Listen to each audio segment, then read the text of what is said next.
saltar, correr, subir escaleras sin ahogarme, oler la vida y no el cenicero. Es tiempo de acabar algo y empezar todo.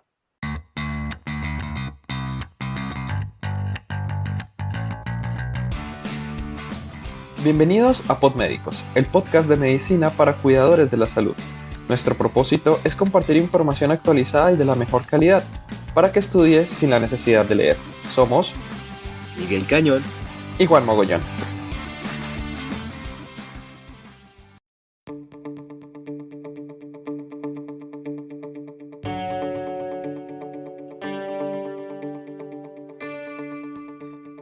Hola, hola Miguel, buenos días, buenas tardes o buenas noches, dependiendo de dónde nos estén escuchando y en qué zona horaria nos estén escuchando.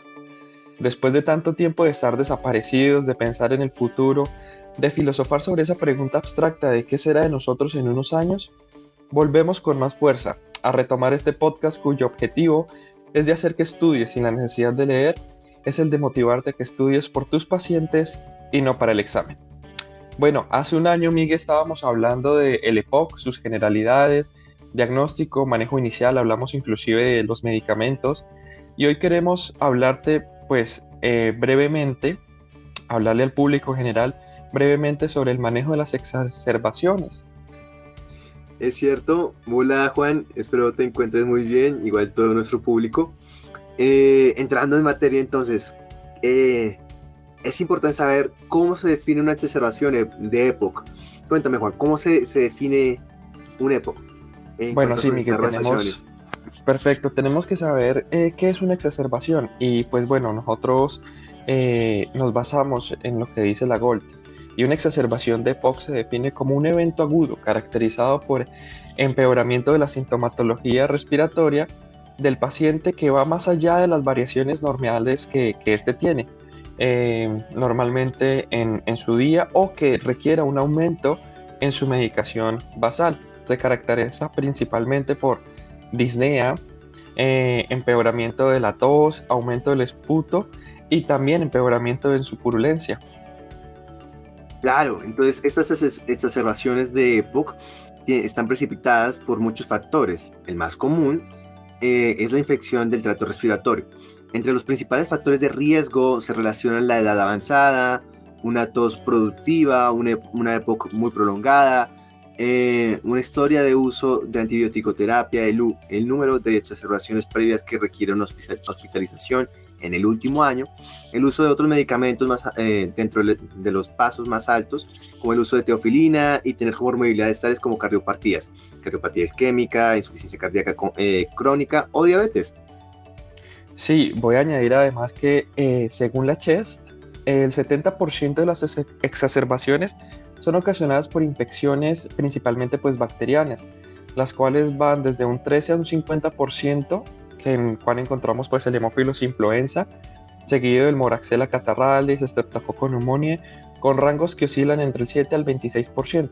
Pero también tenemos unos pacientes que tienen un riesgo del 1 al 12% de infección por Pseudomonas aeruginosa y el otro 30% se distribuye entre la polución, tromboembolismos pulmonares y pues las comorbilidades. Y actualmente, pues tú sabes que la pandemia pues nos ha afectado mucho y pues en especial a estos pacientes con comorbilidades. Bueno, dentro de las características de la exacerbación de la EPOC podemos encontrar las sibilancias difusas, sonidos respiratorios distantes, un pecho en forma de barril o tonel, taquipnea, taquicardia y un tabaquismo de más de 20 paquetes al año. Actualmente la exacerbación está clasificada de tres formas. En una exacerbación leve, en aquellos pacientes que pueden ser manejados con broncodilatadores de acción corta. Una exacerbación moderada, los pacientes que presentan signos de infección y requieren broncodilatadores de acción corta y antibióticos orales. Y por fin, una exacerbación severa, donde los pacientes requieren hospitalización o pacientes que pueden tener una falla ventilatoria asociada. ¿Y qué se hace durante una exacerbación de EPOC grave? Cuéntame, Juan. Sí, Miguel, entonces me parece importante que recordemos cuáles son las características de la insuficiencia respiratoria grave en términos de EPOC. recordando, ustedes deben recordar, bien sea por semiología, por la práctica clínica o por la práctica en sus academias. Una insuficiencia respiratoria grave para pacientes con EPOC se basa en el uso de músculos accesorios, habla breve y fragmentada, diaforesis profunda, agitación, asincronía entre el pecho y el movimiento abdominal, lo que conocemos como disociación toracoabdominal con respecto a la respiración, falta de mejoría con el tratamiento inicial de emergencia. La GOLD nos propone unas posibles indicaciones para evaluar la hospitalización. Estas posibles indicaciones serían síntomas graves como el empeoramiento súbito de la disnea en reposo, una frecuencia respiratoria elevada, disminución de la saturación de oxígeno, confusión y somnolencia, que pues eso también lo podemos evaluar con el Quick SOFA o con el CURB 65 ya si tenemos análisis clínicos. Insuficiencia respiratoria aguda, aparición de nuevos signos físicos como cianosis o edema periférico, falta de respuesta de una exacerbación al tratamiento médico inicial, la presencia de comorbilidades graves como insuficiencia cardíaca, arritmias de nueva aparición y un apoyo domiciliario insuficiente, que esto pues es muy importante para el manejo de un paciente añoso que requiere pues que las familiares y el grupo social esté pendiente del paciente para los medicamentos. Sin embargo, para enfocar un triage adecuado en la GOLD y en UpToDate, Miguel, hay unos pasos como un algoritmo que debemos seguir. ¿Qué sería lo primero que debemos pensar en urgencias? Claro, este algoritmo está muy enfocado en atención prioritaria en atención de urgencias. Entonces, siempre hay que preguntarnos, ¿el ABC está comprometido severamente? Y con ABC nos hacemos referencia a aire, respiración y circulación de los algoritmos de ACLS y BLS. Entonces, un paro cardiorrespiratorio, inestabilidad hemodinámica, respiración agónica, vía aérea no protegida equivale a un ingreso inmediato a unidad de cuidados intensivos. Si no se presenta un compromiso del ABC, hay que determinar los antecedentes del paciente, tales como cianosis, una saturación por debajo de 88%, a pesar de oxigenoterapia, uso de músculos accesorios, un movimiento paradójico del pecho y el abdomen, y un deterioro de conciencia e historia de hipercapnia. ¿Cuál sería el siguiente paso a evaluar? Bueno, pues tenemos que ver si hay factores de riesgo para evaluar si hay contraindicaciones para una ventilación con presión positiva, porque muchos de esos pacientes que presentan una insuficiencia respiratoria no es que precisen inmediatamente una intubación orotraqueal, sino que el primer paso que nos muestra este algoritmo es evaluar la posibilidad de una ventilación con presión positiva no invasiva. Si no los hay, procedemos a este método revisando que el paciente no presente obviamente signos de falla, como una gasimetría que vaya disminuyendo, que vaya empeorando, o la persistencia de dificultad respiratoria.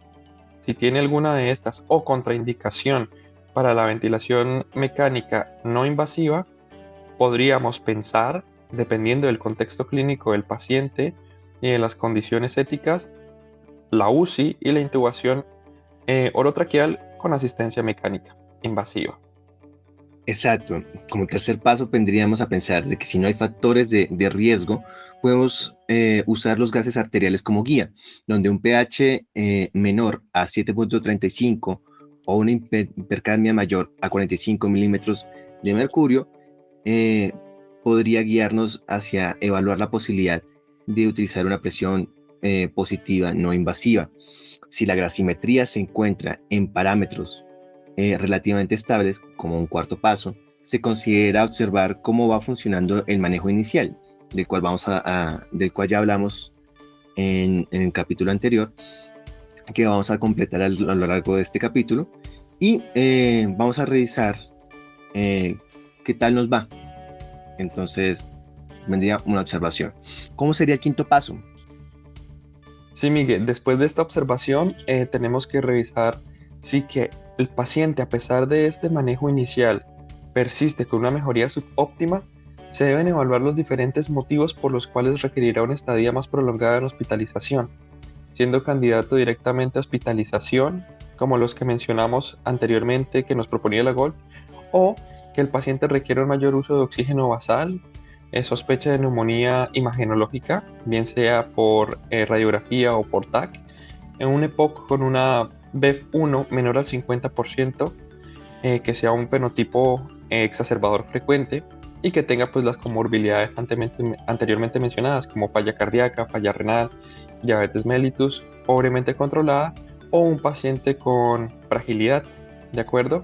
La fragilidad en los pacientes añosos es muy importante evaluar. Y pues llegamos al último paso, Miguel, que es...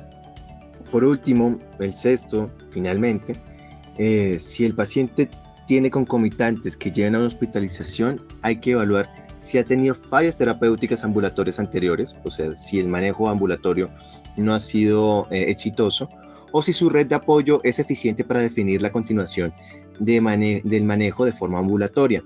Claro, porque si el paciente no tiene la habilidad de, por ejemplo, colocarse sus inhaladores a tiempo, de no tener un esquema de horario adecuado, pues viene a recaer la responsabilidad en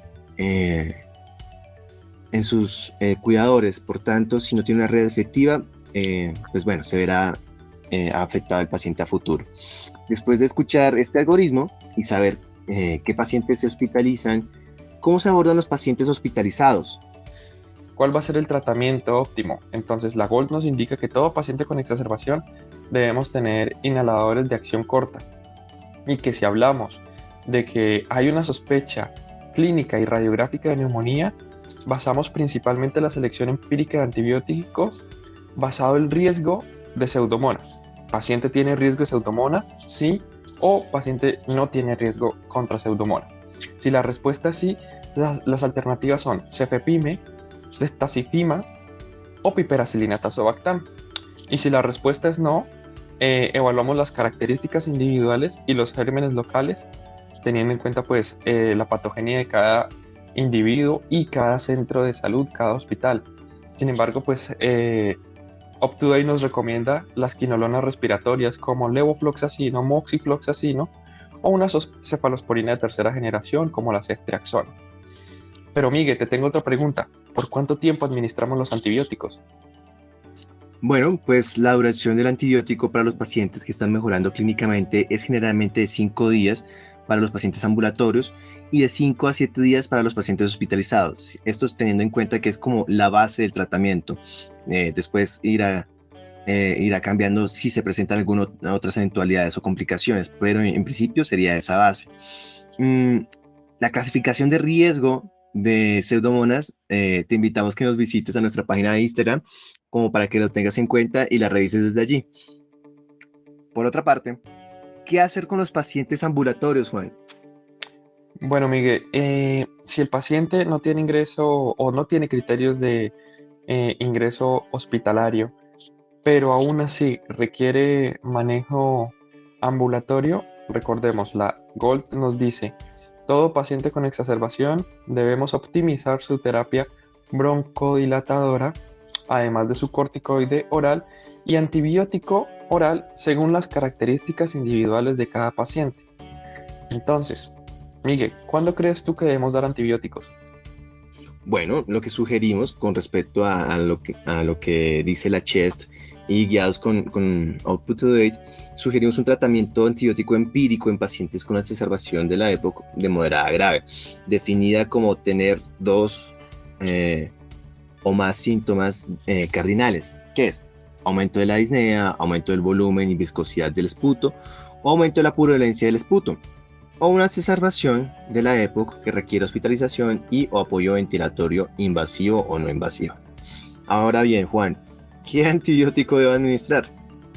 Bueno, Miguel, para los pacientes ambulatorios que no tienen factores de riesgo de malos resultados o no tienen factor de riesgo para pseudomonas, nos dirigimos directamente a una terapia dirigida hacia Streptococcus pneumoniae, Haemophilus influenza y Moraxella catarrhalis. Entre estos gérmenes, las opciones de tratamiento, según la GOLD y UpToDate, es un macrólido, acitromicina, claritromicina. También nos proponen el trimestoprim sulfametaxazol como una alternativa razonable a estos agentes, pero no es la primera línea. Dados los estudios que analiza UpToDate, nos dice que pues, pueden ser menos efectivos en el manejo intra y extrahospitalario de estos pacientes. Vale, entonces para los pacientes ambulatorios que tienen factores de riesgo, pero no mayor riesgo de infección por pseudomonas, ampliamos el régimen inicial.